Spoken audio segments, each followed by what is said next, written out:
The morning after the wedding, I heard her laugh. Not just any laugh, but the kind that carries weight, the kind you recognize not for its warmth, but for the sharpness beneath it. I was folding towels at the end of the hallway, the baby monitor sitting on my dresser crackling softly like it had for years. It was an old model, the kind with grainy audio and no screen, something I hadn't used since Thomas was in grade school. But Sabrina had asked me sweetly, almost offhand, if I might turn it on again for privacy. She said the walls were too thin, and she didn't want Thomas overhearing our girl talk. If you're watching this, subscribe and let me know where you are watching from. So I did. I turned it on like a fool. And that's when I heard it. Her voice, clear as the brittle winter wind slipping through the windows. She was speaking to someone. Not Thomas. His voice wasn't there. Just hers. I only married him for the house. That's the goal. She doesn't even know what's coming. There was laughter after that. Light, amused, like it was all a joke, like I was the punchline. I didn't breathe. The towel in my hands fell, but I didn't notice until it brushed against my ankle. My fingers froze mid-fold, the terry cloth slipping through them like a memory unraveling. I stood in the hallway, perfectly still, as though moving might confirm the truth of what I'd just heard. The baby monitor hissed again, then quieted. For a moment, I thought I might have imagined it, that maybe it was just a misheard phrase, some cruel coincidence. But deep down, I knew better. I knew the way a mother knows when the weather is about to turn, or when the silence in a house no longer feels like home. I walked back to my room in a haze. The hallway looked different somehow, longer than it had ever been. The photographs on the wall, Thomas in kindergarten, my late husband by the lake, seemed unfamiliar, like portraits in someone else's life. I sat on the edge of my bed and stared at the floor for what must have been an hour. I didn't cry. I didn't scream. I just sat there with my hands folded in my lap, listening to the dull, heavy beat of my own heart. My chest didn't feel tight, it felt hollow, like a space had been cleared and something sacred had been removed. I had welcomed her, Sabrina Morgan. I'd taught her how to make chicken and dumplings from scratch, helped her hem her wedding dress when the seamstress botched it, offered up my mother's brooch for her bouquet as her something old. I had called her family. I had called her daughter. And she called me that old woman. I'm not naive. I've lived long enough to know that people disappoint us. But this wasn't disappointment. This was betrayal sewn with silk thread, lined with polite smiles and lavender-scented thank yous. The jasmine outside my bedroom window swayed gently that morning. It should have smelled sweet, like it always did. But to me, it smelled bitter, sharp, sour, like something rotten underneath the bloom. That was the moment something inside me shifted, not snapped, not shattered, but moved, deeply and permanently. The way a foundation settles after a tremor, just enough that the floorboards begin to creak differently under your feet. I didn't go charging into the kitchen. I didn't demand answers. I didn't even mention it to Thomas. There are times in life when silence is not surrender, it is preparation. And I knew that whatever Sabrina was planning, she was just getting started. But so was I. This house was never meant to be impressive. It didn't boast cathedral ceilings or granite countertops. There were no smart appliances humming in the kitchen, no designer tiles or polished hardwood gleaming under museum lighting. No, this house was built for something simpler, something sturdier. It was built for us. James laid the first bricks himself. That was back in 1984, before Thomas was born, before we'd figured out how hard winters could be in these hills. We were young, newly married, and stupidly ambitious. We bought an overgrown plot just outside of Asheville, North Carolina, too far from town for convenience, too close to the ridge for safety, but it was ours. James didn't believe in hiring unless absolutely necessary. He said a man should know the shape of the walls he sleeps inside. So we built slowly weekends, evenings, scraping together lumber from auctions and repurposing what we could from old barns. Every floorboard was a compromise, every window a lesson, Every inch of this house came at the cost of something else. And I loved it. We raised Thomas here. I can still remember his small voice echoing down the stairs, yelling for juice or asking where his left boot had gone. I can still hear the way his feet thudded against the planks, always 2 steps at a time, never just one. This house knew his laughter before it knew mine again after James passed. And that's what people never seem to understand. When you lose your husband young, too young, what's left behind becomes more than just walls and doors. It becomes memory, museum, cathedral. It becomes the evidence that something sacred once lived here. After James died, I patched the roof myself, paid off the property taxes with overtime from the clinic. I boiled beans instead of buying meat, skipped holidays instead of buying gifts. I made this house last. I never told Thomas how hard those years were. He was just entering high school when James passed, and I figured he had enough grief to carry. I didn't want to weigh him down with mine. I made sure he had a new coat every winter, even if it meant my own sleeves were getting thin. And when he left for college, I told him not to worry about the mortgage, it was paid. What I didn't tell him was that I'd cashed in my life insurance early to make that true. So no, this house was never meant to impress, but it was meant to hold. And it held everything. Our holidays, our arguments, our reconciliations. It held birthdays and grief, silence and music. It held James's last laugh and Thomas's first steps. It held me when I didn't know how to hold myself.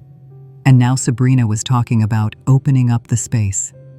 She wanted to knock down the wall between the dining room and the pantry, said it would make the house breathe better. She said it with a designer's tongue, like the walls she wanted to erase weren't the same ones my husband died behind. She replaced the curtains I had sewn with sheer white panels that looked like hotel drapery. She boxed up the old record player and called it clunky. The framed photos shifted positions, then some disappeared altogether. I found one under the guest bed, a picture of Thomas at 5, holding a stick like a sword while James stood behind him, smiling. I used to keep it on the mantel. Now the mantel held a soy candle and ceramic bookends shaped like question marks. At first, I told myself I was overreacting.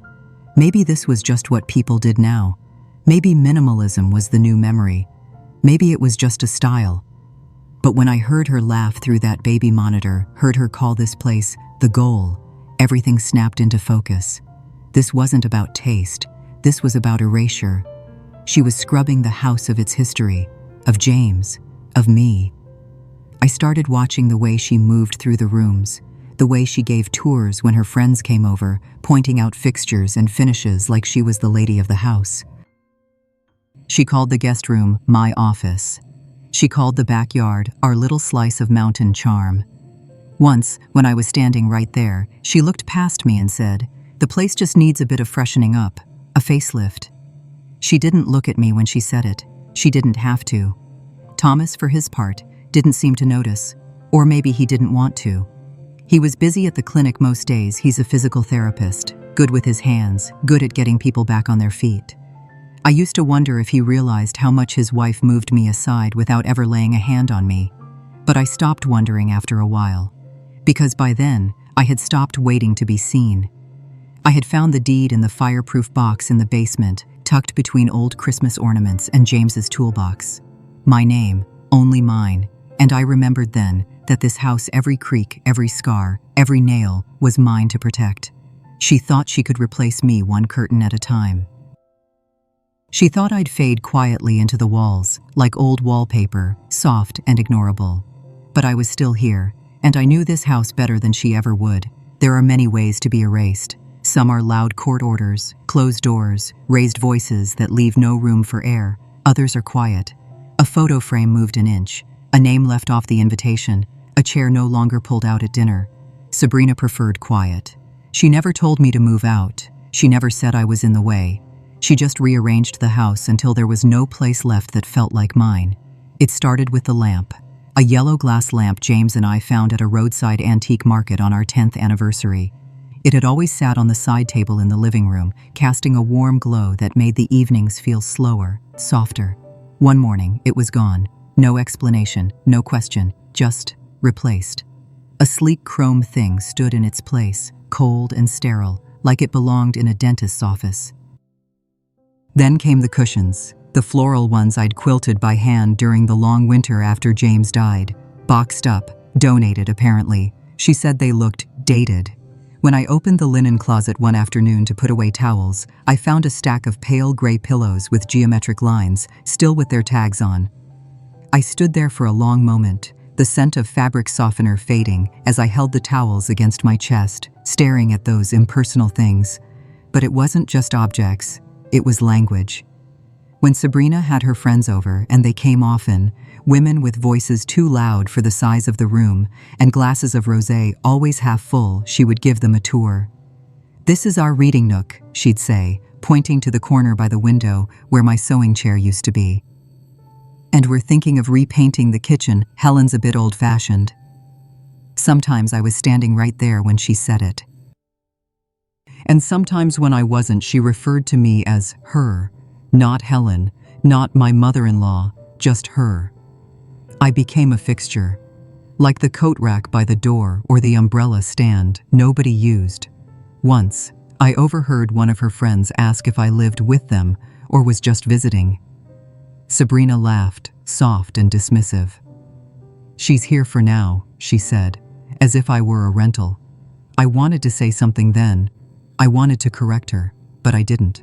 Because when someone is trying to shrink you, there's power in staying exactly the same size. Thomas, my son, my only child, he didn't seem to notice. Or maybe he did, in small ways he wasn't ready to admit. He'd always been gentle, even as a boy, never one to challenge, never one to raise his voice. He trusted people easily, and Sabrina, well, she was polished. She knew how to smile at just the right time, how to tilt her head like she was listening, how to say thank you like it meant something deeper.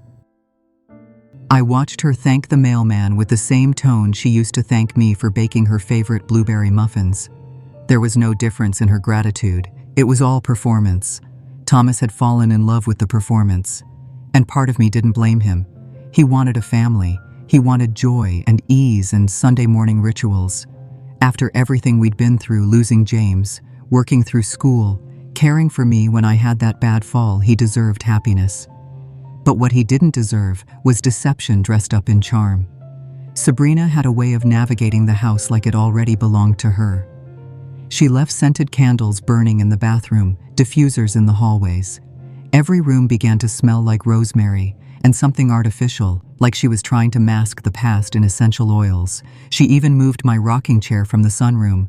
I found it later in the garage, under a drop cloth, legs poking out like a memory trying to breathe. The last straw, the one that told me, without a doubt, that she wasn't just redecorating, she was rewriting, came on a Wednesday afternoon.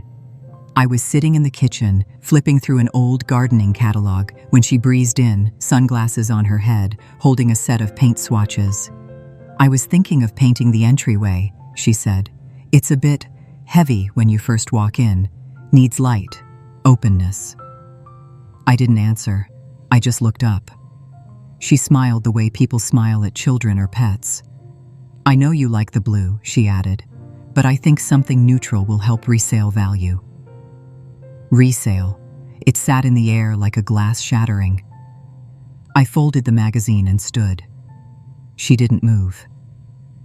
"You know," she said lightly, "it's really remarkable how well you've kept this place. Most women your age have already downsized." She said it like a compliment, as if calling me a museum piece was a kindness, as if calling me decorative was praise. I walked out of the kitchen that day and didn't say a word. I went upstairs and sat in James's old chair and stared out the window until the light shifted. I realized then, she didn't want me gone because I was in the way. She wanted me gone because I reminded her the house had a soul, and people like Sabrina don't want to share space with anything that remembers before them. I didn't scream, I didn't throw plates, I didn't march into the kitchen and demand she leave. Instead, I went to the hallway closet, not because I was looking for comfort, but because that's where I kept the lockbox. There's a kind of stillness that settles in you when the last illusion falls. I didn't feel rage, I felt focus. Cold, clear, precise. I opened the closet door and reached for the metal box I hadn't touched in years. It was tucked behind a stack of quilts I'd stopped using after James passed. When I opened the latch, the smell of old paper and cedar chips rose up like a forgotten memory. Inside was everything: birth certificates, insurance policies, a photo of Thomas at 12 with a trophy bigger than his arms, and most importantly, the deed, the house deed. My name, Helen Ann Whitaker. No co-signer, no mortgage, no shared ownership. James had made sure of that when we updated the documents after his diagnosis. He wanted to protect me. Even in death, he had. I held the deed in my hands for a long time, tracing the lines of my signature.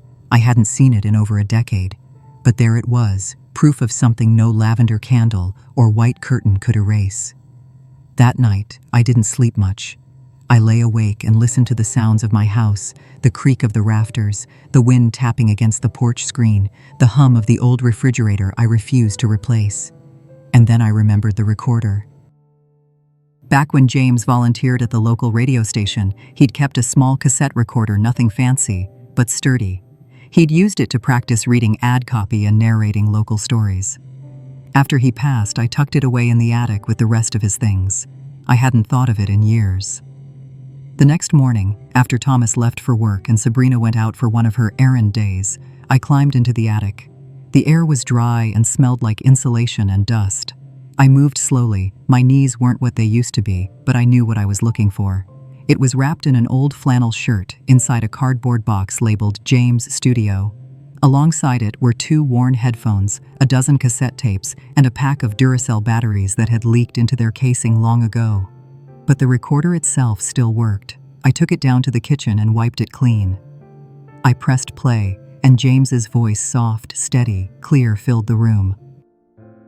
"This is James Whitaker, recording test number 2. I didn't cry. I smiled.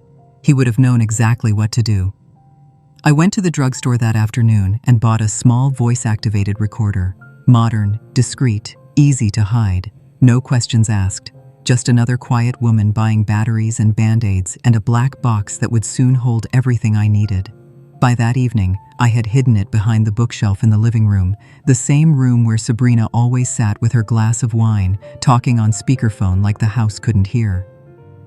The next day, I planted another, this time inside the vent in the hallway.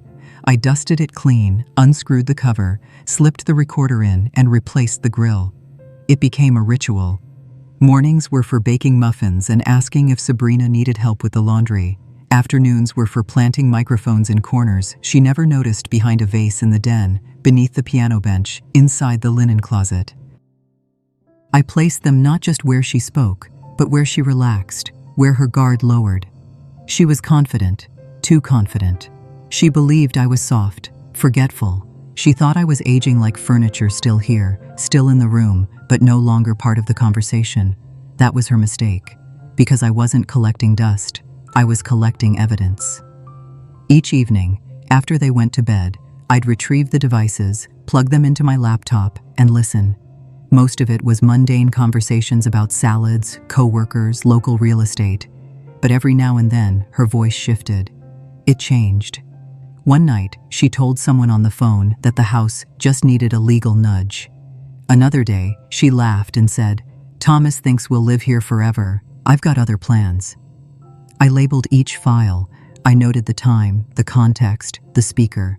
I created folders, one named Financial Motive, another called Medical Setup. I treated it like triage, like surgery. Because that's what this was, a quiet removal, an extraction of trust. I didn't tell Thomas, not yet, because he wasn't ready, and because part of me didn't want to break his heart, not with words, not until I had the weight of truth behind every syllable. So I smiled. I brought Sabrina chamomile tea when she said her head hurt. I complimented her blouse even when I recognized it as something she'd ordered to replace the one I gave her last Christmas. I stayed still, just like the house. But the house was listening now, and so was I. I knew something was coming the moment Sabrina started calling me forgetful in front of Thomas. Not in any direct way, of course. That wasn't her style. She was far more graceful than that, at least. She thought so. "Oh, Helen," she'd say with a smile. "Did you mean to leave the kettle on this morning?"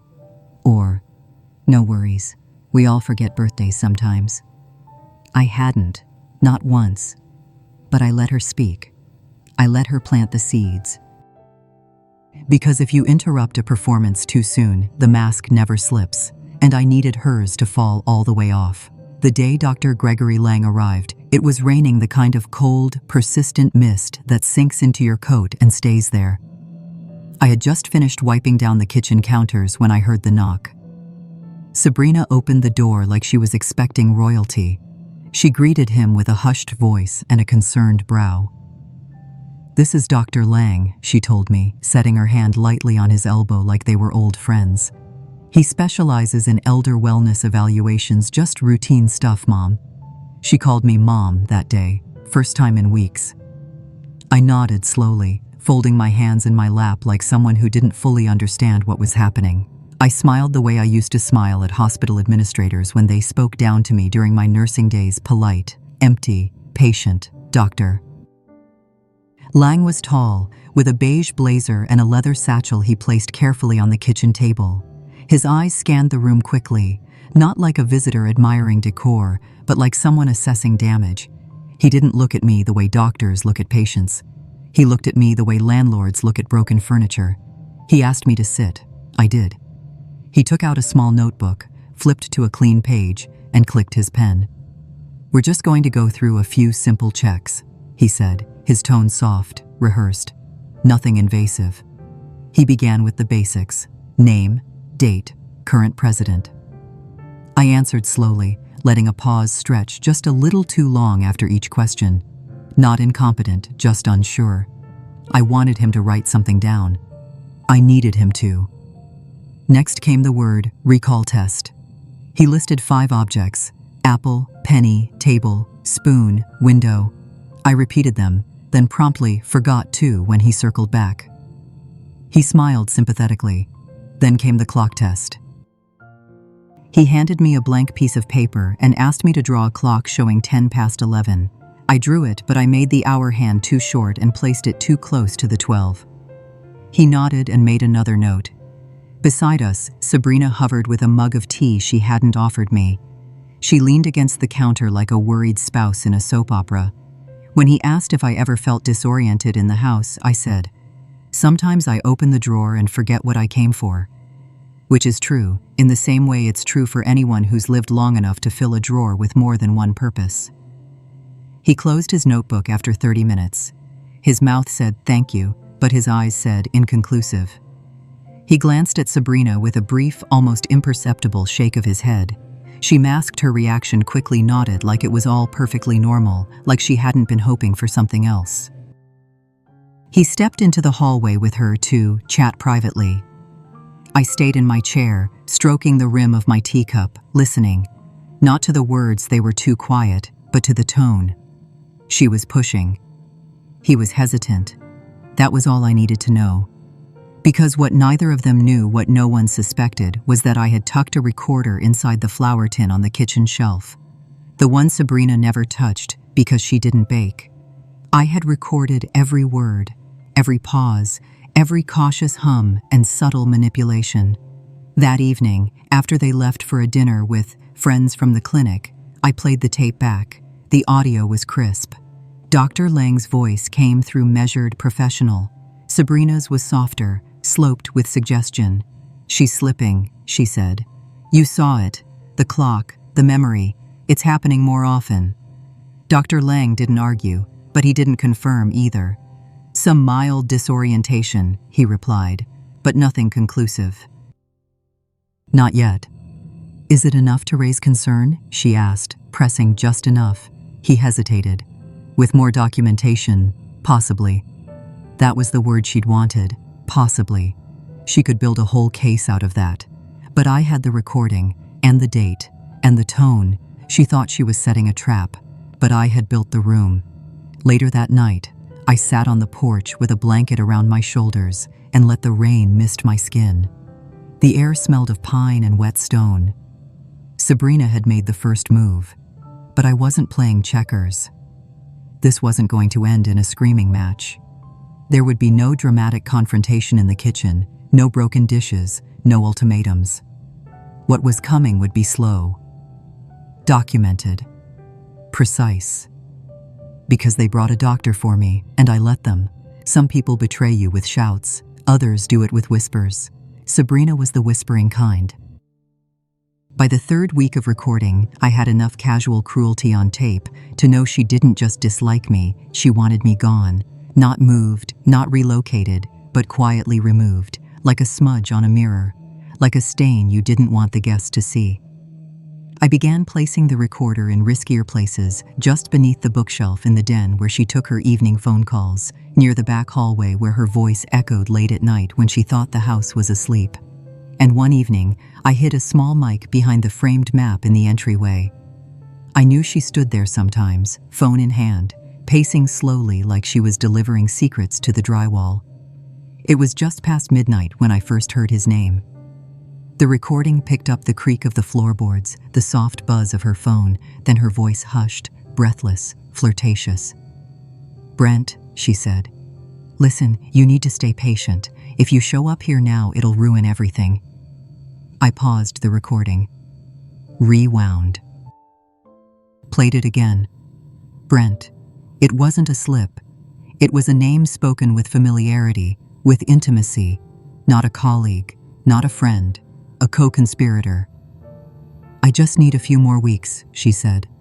"She's fading. Thomas is halfway to giving me co-ownership. He trusts me. Completely." There was a long silence. Then a man's voice, lower and harder to decipher. "Don't forget why we started this," Brent said. Sabrina laughed softly. "I haven't. That house is our future. Trust me." I sat at the kitchen table long after the recording ended, hands pressed flat against the wood, the ticking of the wall clock suddenly louder than it had ever been. The house felt colder. Even the air around me seemed to hold its breath. It wasn't just manipulation anymore, it was a coordinated effort. She wasn't acting alone, and then I remembered something. 3 days earlier, I had walked into the living room to find my old iPhone, one I rarely used, mostly for photos, sitting at a different angle on the charger dock. I'd ignored it, thought perhaps I had bumped it. But now, I picked it up, scrolled through the recent call log.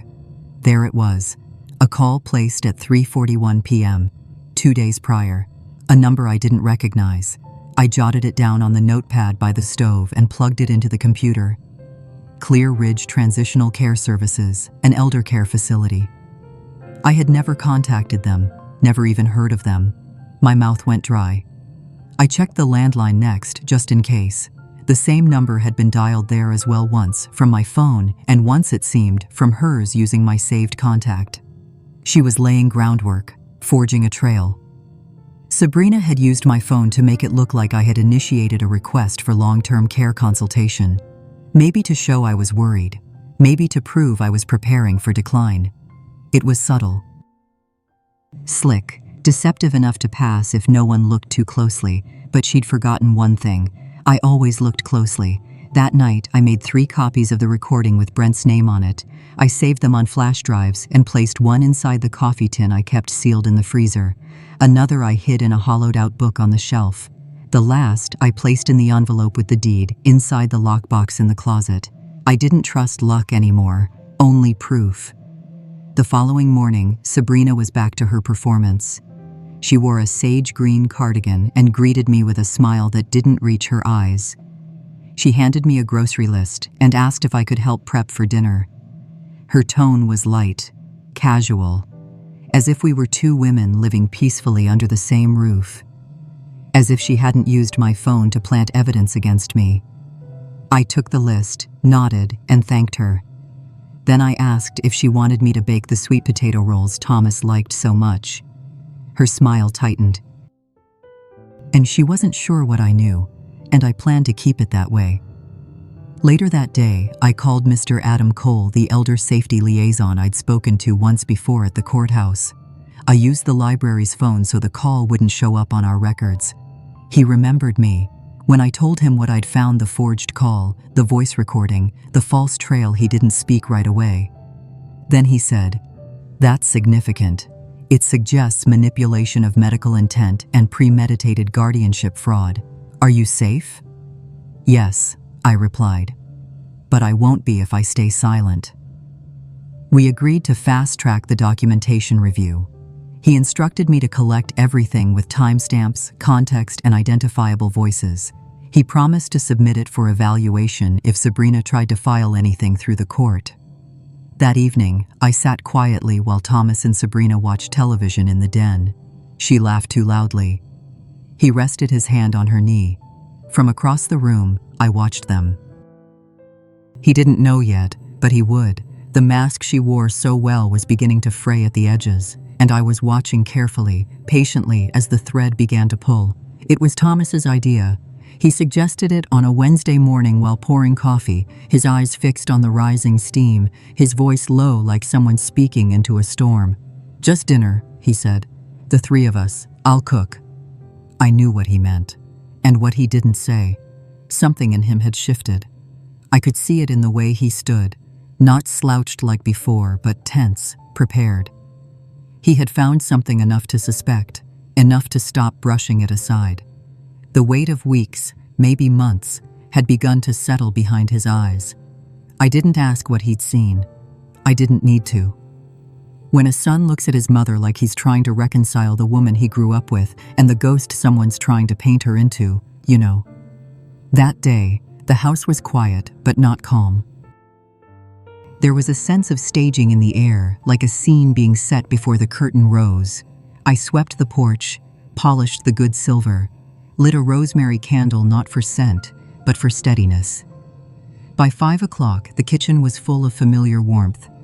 Thomas roasted a chicken with lemon and thyme, his father's old recipe. The smell filled the house like a memory that didn't ask permission. Sabrina came down just before 6. She wore a wine-colored blouse and too much perfume. Her hair was curled, her smile practiced. She looked surprised to see the table set with china and candles. "This is unexpected," she said lightly. Thomas smiled, just a sliver. "Thought we could all use a nice meal." She hesitated, just for a beat, before nodding. "Of course, that sounds lovely." We sat down, Thomas at the head, Sabrina across from me, and I by the window where the last light of day slipped in through the trees. We talked about nothing for the first 10 minutes. The weather. A neighbor's new fence. A podcast Sabrina had been listening to that she said was wildly relevant. I nodded politely. She ate slowly, carefully. Her eyes kept flicking toward Thomas, then toward me. She felt it. The tightness in the air, the breath being held. After dessert, lemon tart, her favorite, Thomas cleared his throat and reached into his back pocket. He pulled out a folded sheet of paper and laid it beside his plate, smoothing the edges as if it were delicate. "I need to read something," he said. Sabrina blinked. "Now?" "Yes." He didn't raise his voice. He didn't look angry. He looked resolved, like a man who had chosen which side of the bridge to stand on before it burned.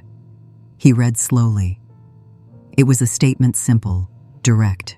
He had found forms in her desk, legal forms, medical documents requesting evaluation, guardianship authorizations, all with my name on them, all unsigned by me, all pre-filled. He spoke of inconsistencies, call logs she'd erased but didn't know he'd backed up, letters drafted but never sent, consultations booked in my name using my phone. By the third sentence, Sabrina's face had lost its color. By the fifth, she reached for her water glass and missed. When he finished, he looked at me, and then, without saying a word, handed me the floor. I didn't rush. I unfolded a small envelope and placed 3 labeled flash drives on the table. "I've been recording," I said quietly, not out of malice, but because I knew no one would believe me without proof. Sabrina opened her mouth, but no sound came. I continued, calm. "I recorded the night you whispered into the phone about guardianship, the morning you used my phone to call a facility, the evening you told Brent that this house was your future." Thomas didn't flinch at the name. He already knew. "I've filed copies with the courthouse," I said, "with Mr. Cole's office. With my attorney in Asheville. If anything happens to me, They don't go away. The candlelight flickered. Outside, a breeze stirred the wind chimes on the porch. Thomas reached into a folder and pulled out the deed, the original, still in my name, along with a notarized letter from the county clerk confirming Sabrina had no legal claim to the property. He placed it between them. Sabrina stared at it like it might bite. "I want you out," Thomas said. Quietly. No anger. Just finality. "Tonight." She tried. I saw it in her eyes, the flicker of indignation she reached for like a sword she couldn't lift. But it wasn't there. Not anymore. "I won't call the police," he added. "But if you're still here by morning, she will." He nodded toward me. The chair scraped loudly as she stood. For one long second, I thought she might throw something. A glass, a word, a threat. But she didn't. She just walked out. Her shoes clicked down the hallway. The front door opened, then closed. 30 minutes later, we heard her car pull away. Silence settled like snow. I didn't move. Neither did Thomas. The table still held our plates, our glasses, the flickering candles. He stood finally, went to the kitchen, and returned with 2 cups of tea. He placed one in front of me. No words, just the quiet rhythm of understanding. For the first time in months, I exhaled without flinching. But I knew it wasn't over. Not completely. Sabrina was too clever to vanish. She'd find another story, another stage, another role to play. But not in this house. Not anymore.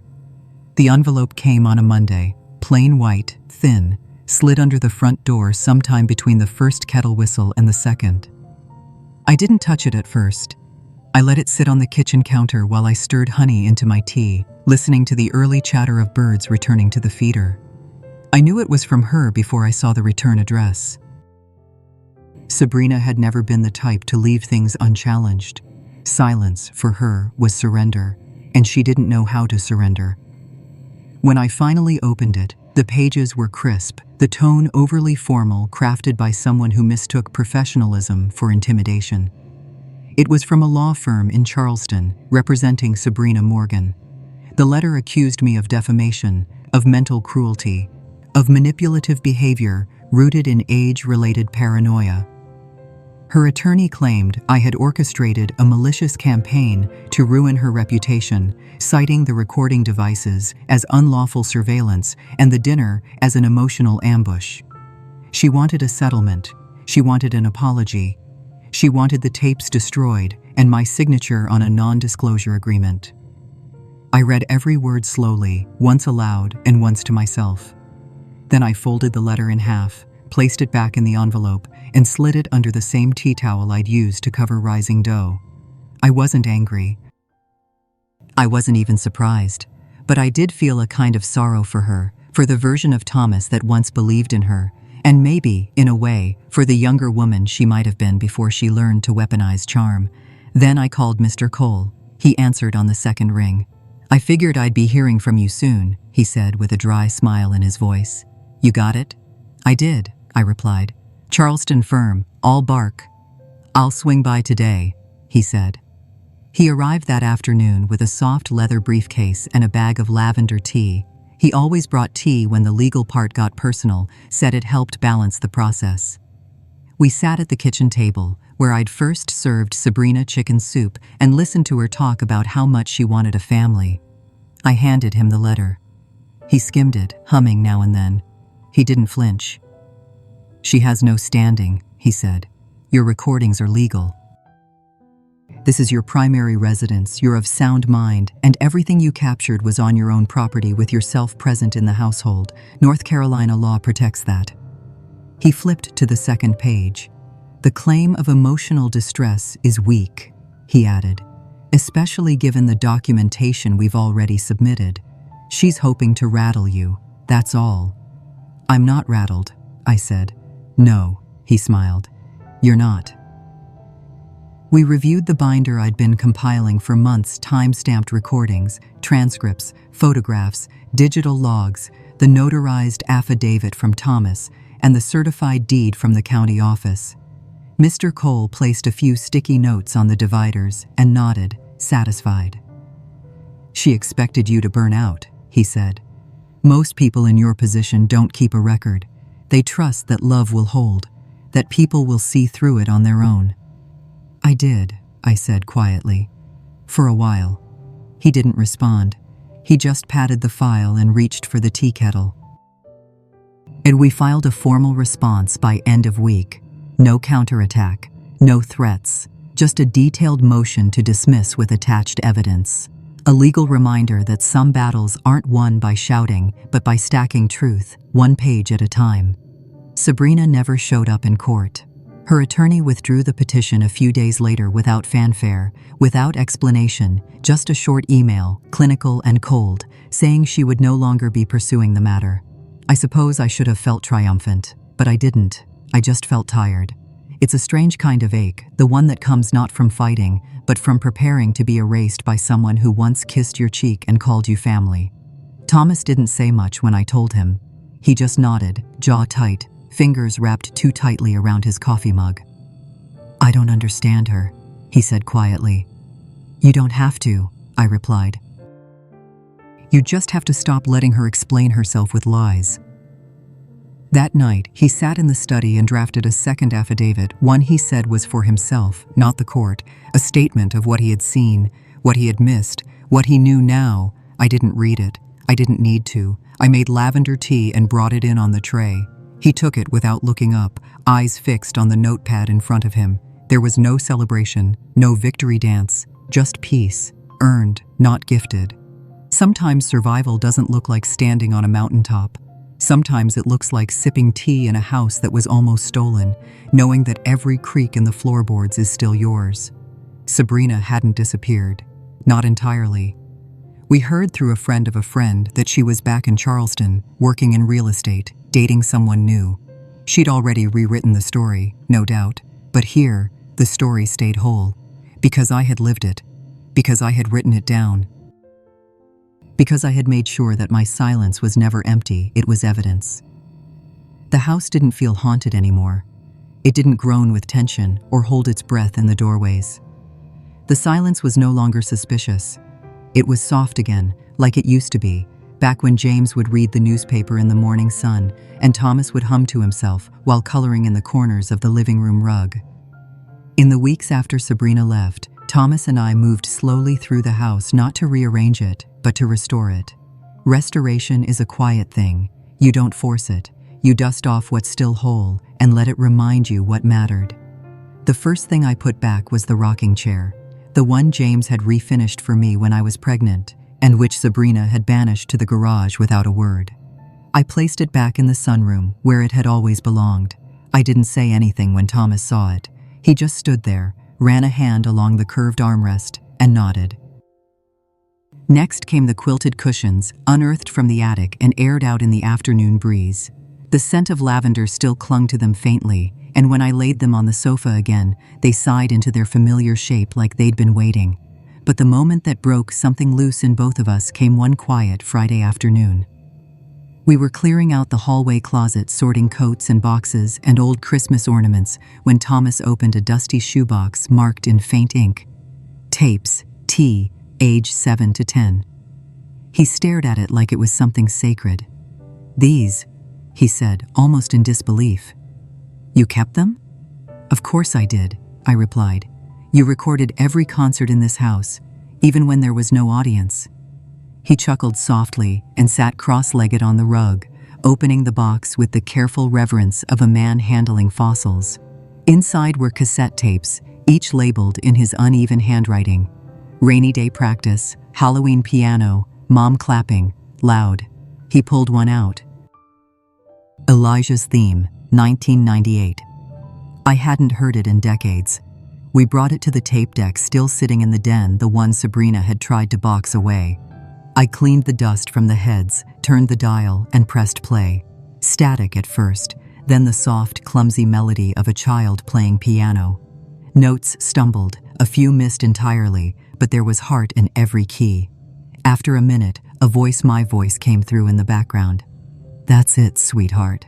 Now the B flat. Beautiful. Thomas sat still. He didn't speak. His elbows rested on his knees, head bowed slightly. When the tape clicked off, he sat back and stared at the ceiling. "I forgot she made everything feel safe," he said. "Who?" I asked, already knowing. "You." I didn't respond. I just reached over and placed my hand gently on his shoulder. His mother, the one who slept on a cot beside his hospital bed when he had pneumonia at age 6. The one who read Where the Red Fern Grows aloud while he drifted off in a haze of fever and antibiotics. The one who, for 3 long months, held his hand every night because he said he had bad dreams and needed to feel her heartbeat. He remembered. That night, after dinner, he found the old photograph. It had been buried behind a stack of outdated cookbooks in the far cabinet. The frame was scratched at the corners, the glass slightly fogged. But the image, the image was still clear. Me, no older than 30, standing on the porch of this very house, holding Thomas in my arms. His cheeks were round, his curls wild. James stood behind us with a hand on my shoulder, half smiling at something just beyond the camera. We all looked sun-warmed and sure of each other. Sabrina had taken that photo down her first week in the house. Said it didn't match the new aesthetic. Thomas stood in the hallway for a long while, the frame in his hands, thumb pressed gently to the glass. "Do you mind if we hang it back?" he asked. "I was hoping you'd say that." We placed it right where it used to be above the fireplace, slightly off-center because the old nail refused to sit straight, and we never had the heart to fix it. That evening, the house felt like itself again. We didn't talk much. He read in the den while I folded laundry in the next room. The radio played low, a classical station with no commercials, just soft piano and strings weaving through the corners of the house. At one point, Thomas came into the kitchen and leaned against the counter. "I think I kept trying to rewrite what I knew," he said, "to make Sabrina fit into something she never was." I looked up from my folding. "We all do that," I said. "We try to explain what hurts in ways that make it hurt less." He nodded. "I'm sorry I let her take so much." I shook my head. "She didn't take it," I told him. "She just buried it, but it was always here." He stayed a while longer that night. After I went to bed, I heard him moving around the living room, adjusting frames, placing small things back where they once belonged. The house creaked with approval. The air was light again, not empty, just healed. The day I updated my will, the sky was perfectly clear. No ominous clouds, no dramatic wind sweeping through the porch. Just blue, endless and honest, like the kind of day that doesn't pretend to be anything else. I drove into town alone. I didn't ask Thomas to come, though he offered. I told him this was something I needed to do on my own, not because I didn't trust him, but because I finally trusted myself again.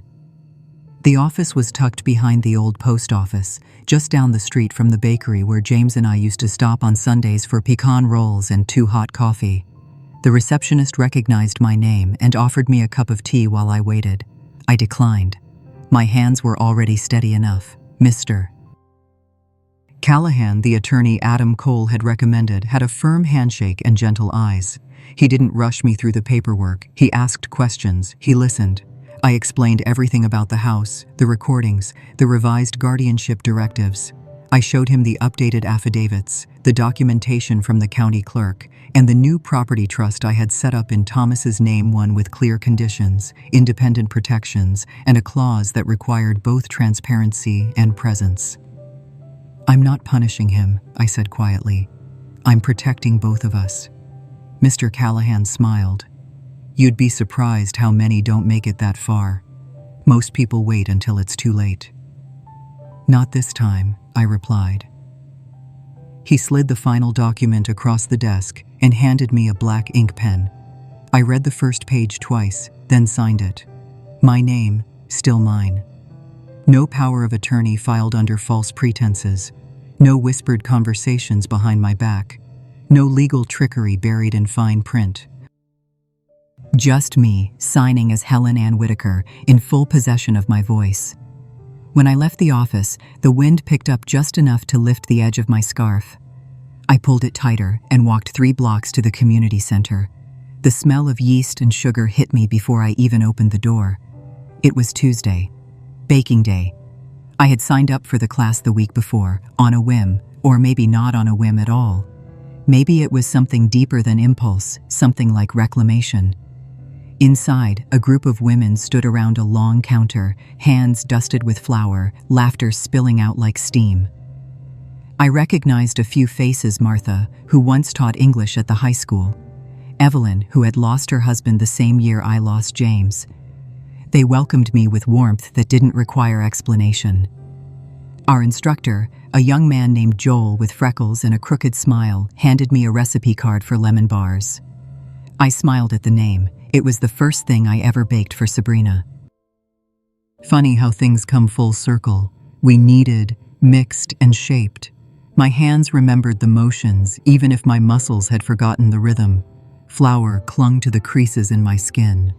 Sugar melted between my fingers. The room smelled like childhood and forgiveness.